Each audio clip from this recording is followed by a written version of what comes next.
Welcome to In the Mix, the show that puts masonry in the spotlight, block by block, brick by brick. I'm your host, Adam Hutchinson, Executive Director, Professional Engineer, Industry Advocate, and believer in the power of resilient building design. Every week, I sit down with architects, engineers, contractors, and building owners to break down how masonry makes our communities stronger, safer, and more resilient. We're here to share stories, tackle the tough questions, and help you see what's possible when we build better together. Let's get in the mix.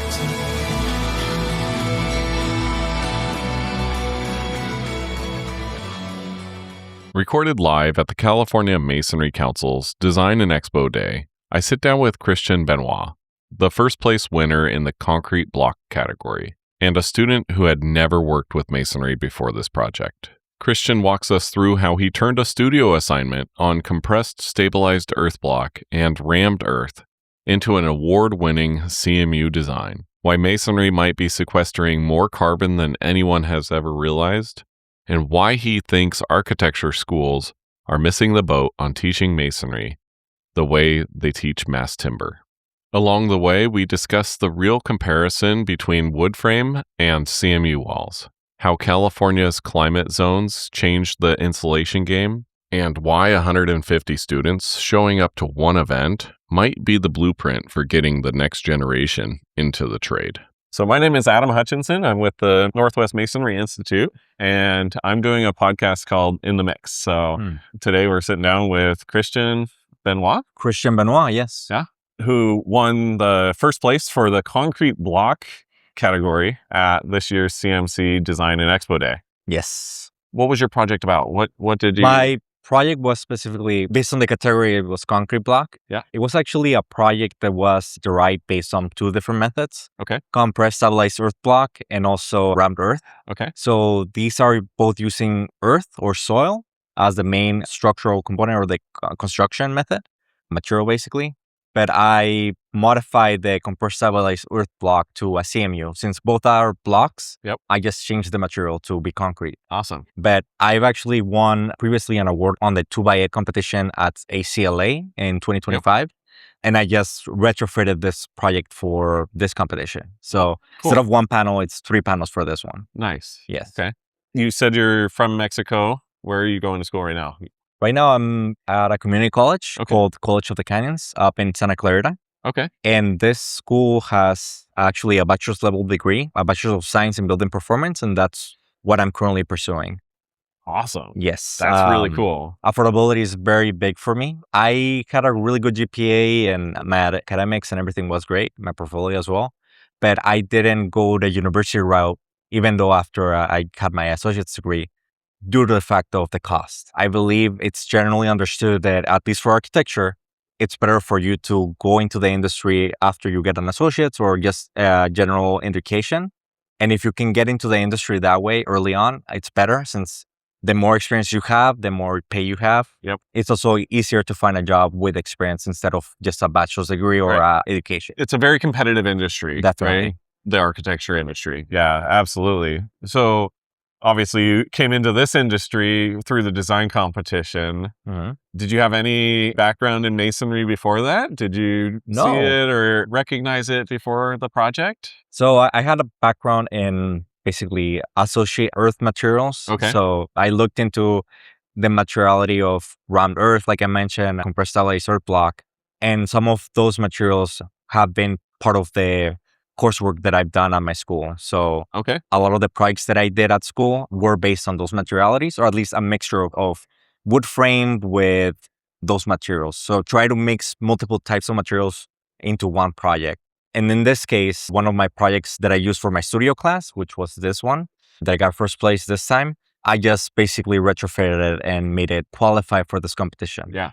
So yeah, I had experience through studio class, and then I just made it presentable for our competition.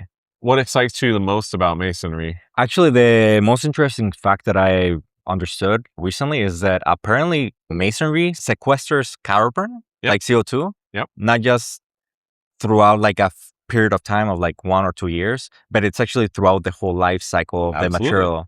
So that's something I think a recent study found out this year, I think it came out, or It's been a couple years a now, couple of but years, we've yeah. been continuously doing the study to see how long it goes out towards, Yes. what the diminishing returns are. The math behind it, the chemistry behind it Yes. says that for a CMU that's manufactured, we off-gas a certain amount of CO2. Of that CO2 that's off-gassed, we can sequester permanently about 43% from a chemistry standpoint. Yeah. Right now, we're seeing upwards of 29% within 2 years of the block being out in the open. Yeah, so those are big numbers. Those are huge numbers. That's something that kind of made me rethink how it works, especially when it comes to like the simplicity of building and the design, and also the aspect of, especially with Title 24 in California, the aspect of using insulation and different contractors for different types, or stucco, for all the waterproofing, all the different set of trades that you need to implement just for wood framing. Yeah. I think it's much more simpler, and also just much more, maybe not cost effective, but it's similar in cost to an extent compared to wood framing. It's just those aspects that I really enjoyed. And we've done some studies previously that showed that a wood frame wall with a metal panel is the same cost as a CMU wall. Yes. And in a climate zone like California, where it's beautiful all the time, you don't need insulation nearly as much as you would in a climate like mine, where I'm up in Washington. It's raining all the time. It's cold. Yeah, we need a little bit more insulation, but we can get that in the cells. We can put some insulation in there and call it good. It depends on the zone. In California, I think most of the areas is zone 9. So it's not a lot to deal with, to be honest. So most of just the concrete block itself can meet those requirements without requiring insulation. But yeah, like you said, depending on the state or depending on the area, or specifically the zone that you're in, it might actually require you to insulate the block. I've spoken with some of the manufacturers, some of the companies there. There already are blocks that are specifically made for that purpose. Yep, the pre-insulated units. Exactly, yeah. There's already companies that are meeting that demand and trying to complement whatever zone or whatever your product requires. So yeah, that's a very interesting thing.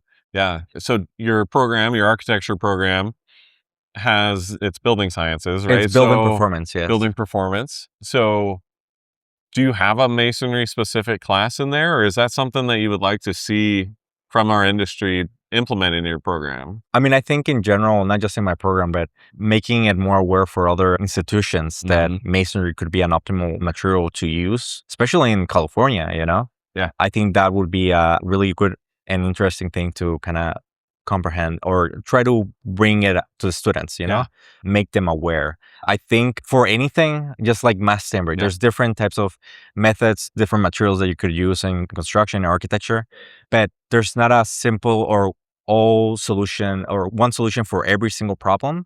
So it's just trying to comprehend what materials fit the needs that you want. When it comes to mass timber, it's a really interesting material and it's good for the environment and it looks great and everything, but it has to depend on the project. And also, if every single person built with wood or mass timber in this case, we would run out of trees. So it's just complementing the different methods that already exist, and also try to use the one that fits the project type that you're working under. Yeah.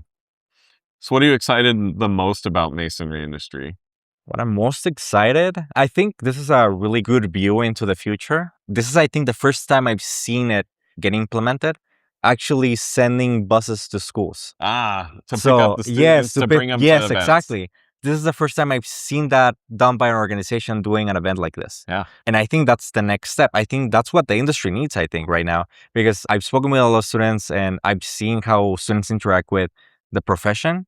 And there's a lack of networking or just being and putting yourself out there. Yeah. And as we saw this time, I think it was over 100 students that came to this event. 150. Yes. So it seems like there's a need or there's a want from the student body to come to these events. But they don't want to drive themselves. They don't want to drive. Time available. Yeah, and I think I've heard that you may have, or your organizer had conversations with the school and some professors to allow students to come by. So I think the counts as your class for today. Yes, exactly. I think there has to be more of an initiative from organizations and also from schools itself. There being more of a connection and actually making students be part of these events, conversations, just the profession at large. Because if you just stay in the academic environment and you're not out there and speaking and networking and building those skills and knowledge, then you're not going to be outstanding when you're looking for a job. It's amazing when you really think about bringing industry to people or people to industry and how impactful it can be on you guys as students. Yes. Because I remember it when I was in school, I had a structural masonry seminar for practicing engineers that I went to before I even had my masonry class. So when I went into my masonry class, it was super easy.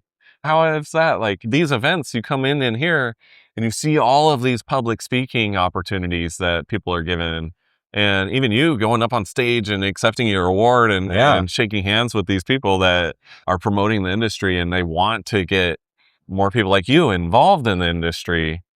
We want you to design with masonry in the future, right? So we want to give you these awards and scholarships to encourage you to design with masonry. Are we trying to buy your time? Absolutely. Yes. But you're doing these programs. So I know I want to see more of these competitions in my state, up in Washington and Oregon, but it's definitely a good platform that you've participated in, I hope. Yeah.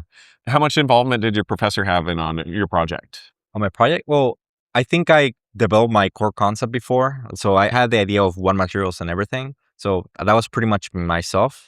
But when it came to the aesthetics, had a lot of help from him. Okay. And I had like a main concept, and then he just helped me develop it. Okay.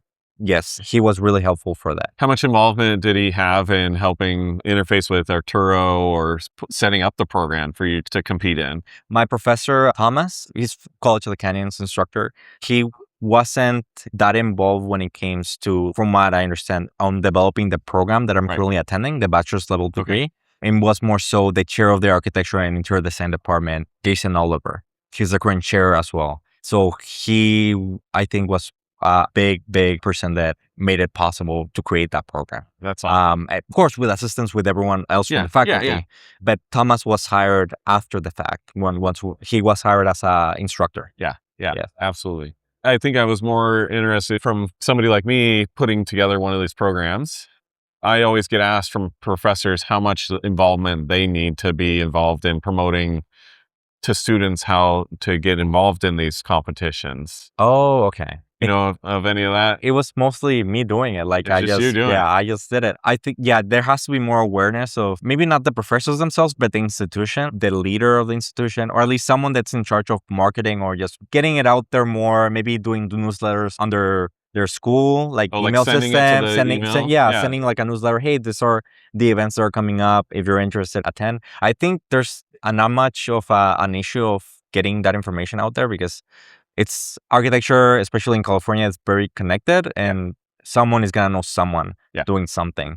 So it's very easy to come about that information. It's just finding people or just students that entertain the thought of actually applying and competing, because some may have the idea that, it's self-defeating, like, I'm not gonna win, right? And they never participate. They never even participate, even though there's a good learning opportunity there. Even just attending the conference, and maybe you don't win, but just coming to the conferences, meeting people, practicing those language skills, networking, everything. You never know, you might actually find your employer, your future employer. You might. So absolutely, it's one of the things why I like going to conferences. And for example, I attended Net Zero last year, USGBC last year as well. So just being aware of these conferences, not just competitions, but conferences in general, and attending them and just networking and building those skills, those are going to help you in the future. Maybe you don't find your employer, or maybe you don't see much of a benefit, but there's definitely a benefit there just by practicing, not just attending them, but actually speaking with the booths, with the people there. I mean, this interview is for a podcast. Yes. But at the same time, I already get a feel of your confidence and your desire to do well in the industry, not just masonry, but in the architecture industry. At large, and your willingness to explore new opportunities and new materials and maybe something that you didn't know about before, right? Yeah. You have to be open-minded. As an architect, I work as a project manager under a licensed architect right now. I've been doing that for 4 years. I'm doing that full-time while attending school part-time. So I am aware of some of the things that an architect needs to do to be successful. Sure. One of them is having an open mind. If you have consultants, people that are experts in different areas, you have to be open to their conversations of maybe they tell you to specify a different thing or material or just ideas of you shouldn't do this. Just entertaining the idea and being open-minded to new concepts, new things that they bring up. That's something you need as an architect. Yeah, absolutely. I really appreciate your willingness to share that information and come on the podcast and talk about the competitions. Because thank you for having me. Yeah, it's hugely important, and I just love the passion. So thank you so much. Yeah, thank you. And I'll talk to you soon. Yeah, for sure. Well, that's a wrap on today's episode of In the Mix, where we put masonry in the spotlight, block by block, brick by brick. A big thanks to our guest, Christian Benoit, for sharing their time and insights with us. If you enjoyed this episode, do us a favor. Click that follow button, leave a quick review, and share it with someone who cares about building smarter and stronger. You can connect with me, Adam Hutchinson, on LinkedIn, and find bonus content from today's episode at masonrymix.com. In the Mix is produced by Espresso Podcasts and hosted by yours truly, Adam Hutchinson. You can find the podcast wherever podcasts are found. Hosting of the podcast is made possible by the Northwest Masonry Institute, with a special thank you to the California Masonry Council's Design and Expo Day for hosting us. Thanks for listening, and as always, stay curious, stay connected, and keep building strong. See you right here next week in the Mix.